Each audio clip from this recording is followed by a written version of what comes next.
আমি একজনকে বলছিলাম, একজন পীর সাহেব, ওনার সাথে আমার আলামিন হোটেলে সাক্ষাৎ হয়েছিল। আমি বলছিলাম যে আপনারা যে এই 5টা মোমবাতি জ্বালাইতে পাঞ্জাতন বলতে ভিত্তি কোথায় কোথায়? আমি তো কাদরিয়া তরিকা বড় বীর আব্দুল কাদের জিলানী রহমাতুল্লাহ আলাইহির অধিকাংশ সুফিবাদের কিতাবগুলো আমার লাইব্রেরিতে আছে, আমি তো স্টাডি করি, আমি তো পাই না। খাজা সাহেবের অসংখ্য সুফিবাদের কিতাবগুলো আমার কাছে আছে, আমি তো স্টাডি করি, আমি তো পাই না। কোথায় পেয়েছেন আপনারা? তখন লোকটা বললো যে এইগুলো আসলে আমাদের বাপ দাদা করেছে, আমি করি, আমি এইগুলো আমি মানি না, আমি মানি না। আপনি কাদরিয়া তরিকাকে স্যাম্পল দিবেন, চিশতিয়া তরিকাকে স্যাম্পল দিবেন, আর তাদের অনুসরণ না করে মন গড়া সিস্টেম করবেন, এগুলো তরিকা হইতে পারে না, ঠিক না?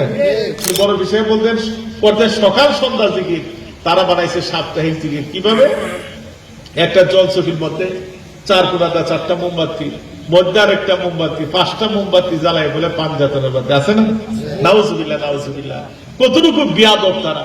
দেখুন, পাঞ্জাতন হচ্ছে আমাদের ইমান, পাঞ্জাতনকে ভালোবাসা এটা ইমানের অংশ। আজকে আপনি পাঞ্জাতনকে 5টা মোমের সাথে তুলনা করতেছেন।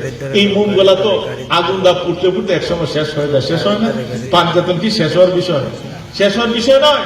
আমি একজনকে বলছিলাম, একজন পীর সাহেব, ওনার সাথে আমার আলামিন হোটেলে সাক্ষাৎ হয়েছিল। আমি বলছিলাম যে আপনারা যে এই 5টা মোমবাতি জ্বালাইতে পাঞ্জাতন বলতে ভিত্তি কোথায় কোথায়? আমি তো কাদরিয়া তরিকা বড় বীর আব্দুল কাদের জিলানী রহমাতুল্লাহ আলাইহির অধিকাংশ সুফিবাদের কিতাবগুলো আমার লাইব্রেরিতে আছে, আমি তো স্টাডি করি, আমি তো পাই না। খাজা সাহেবের অসংখ্য সুফিবাদের কিতাবগুলো আমার কাছে আছে, আমি তো স্টাডি করি, আমি তো পাই না। কোথায় পেয়েছেন আপনারা? তখন লোকটা বললো যে এইগুলো আসলে আমাদের বাপ দাদা করেছে, আমি করি, আমি এইগুলো আমি মানি না, আমি মানি না। আপনি কাদরিয়া তরিকাকে স্যাম্পল দিবেন, চিশতিয়া তরিকাকে স্যাম্পল দিবেন, আর তাদের অনুসরণ না করে মন গড়া সিস্টেম করবেন, এগুলা তরিকা হইতে পারে না, ঠিক না? এগুলা বলা যাবে না। আপনি এগুলো বলেন কেন? আজকে আমি তো অনেক জায়গায় বলি যে মাজার শরীফে যে এই যে অপচয় গুলা করা হইতেছে মোমবাতি জ্বালায়, কি প্রয়োজন আছে মোমবাতি জ্বালানো? আপনার কারেন্ট যদি না থাকে, জিয়ারতের স্বার্থে আলুর জন্য আপনি মোমবাতি জ্বালাইতে পারেন আপনার জিয়ারতের স্বার্থে, কিন্তু আপনার কারেন্ট আছে, এই ফাঁকে আপনি মোমবাতি জ্বালাবেন, এটা কি পাইছেন?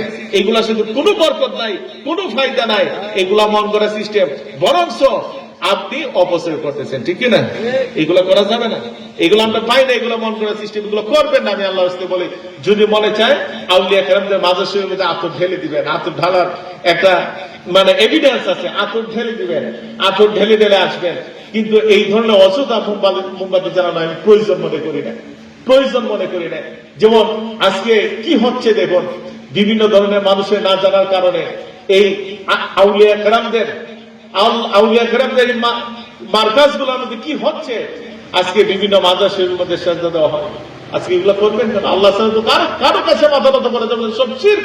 আল্লাহ ছাড়া কারো কাছে মাথা নত করবে, এগুলো মন গড়া সিস্টেম বের হয়েছে। আজকে পীরকে সেজদা দেওয়া হয়, তা পাইছেন কই?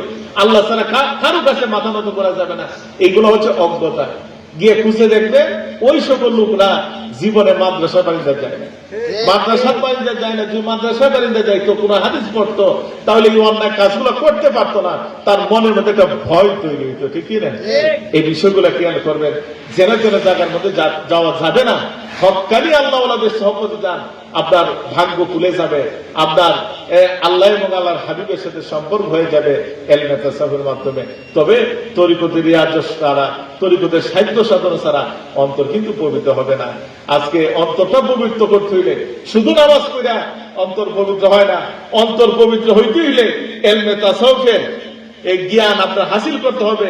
এলমে তাসাউফের ক্লাস আছে, এই ক্লাস বাই ক্লাস আপনি রিয়াজত করতে হবে, সাধনা করতে হবে। একটা ছেলে প্রাইমারি স্কুলে ভর্তি হয়েই সে অনার্সের বই পড়তে পারে না। অনার্স পড়তে হইলে তাকে প্রথম প্রাইমারি লেভেল শেষ করা লাগে, তারপর হাই স্কুল লেভেলে পড়া লাগে, তারপর কলেজ লেভেলে পড়া লাগে, তারপর ইউনিভার্সিটি লেভেলের অনার্সের পরে সে গিয়ে মাস্টার্সের বই পড়ে। তদ্রুপ একজন মানুষ মুরিদ হইলেই সে সুফি হয় না। সুফি হইতে গেলে আপনার অনেকগুলো ক্লাস আছে, এই ক্লাসগুলো একটার পর একটা নিয়ামত হাসিল করা লাগে। ওই যে আমি কথা বলে গেলাম কিছুদিন আগে 10টা লতিফার, এগুলো হচ্ছে ক্লাস। কলব, রু, শের, কফি, আকা, নফস, বাদস, খাক, বাদ, এগুলো হচ্ছে তরিকতের ক্লাস। এই একটার পর একটা ক্লাসের যখন পরিপূর্ণ নিয়ামত আপনার হাসিল হবে, তখনই আপনার মধ্যে পরিবর্তনের রূপরেখা তৈরি হবে। এই জন্য আমি আল্লাহর রাস্তায় বলি, পীর ধর্মের সূক্ষ্মতা সহিত যদি কোনো পীর কোরআন বিরোধী কোনো কাজ করে, সুন্নাহ বিরোধী কোনো কাজ করে, তাদের কাছে যাওয়া যাবে না। যদি যান ইমানও যাবে, আমলও যাবে, ঠিক কিনা? এই বিষয়গুলো খেয়াল রাখতে। আজকে আমি ফান্দাগের পীর সাহেব হুজুরের ছেলে, আমি একজন আওলাদে রাসূল, আমি আসলেই আপনারা আমার কাছে বায়াত গ্রহণ করবেন, এটা এমন না। আপনারা চিন্তা করতে হবে যে আমার মাধ্যমে আপনি কোনো উপকৃত হইতে পারবেন কিনা, এলমে তাসাউফের শিক্ষায় শিক্ষিত হইতে পারবেন কিনা। এই গুণ যদি না থাকে, আমার স্যাম্পলে, বাপদাদার স্যাম্পলে যদি আমার কাছে আসেন শিক্ষা নেওয়ার জন্য, আর আমার মধ্যে যদি শিক্ষা দেওয়ার ক্ষমতা না থাকে, তাহলে আপনার জীবন ধ্বংস ছাড়া কোনো উপায় নেই।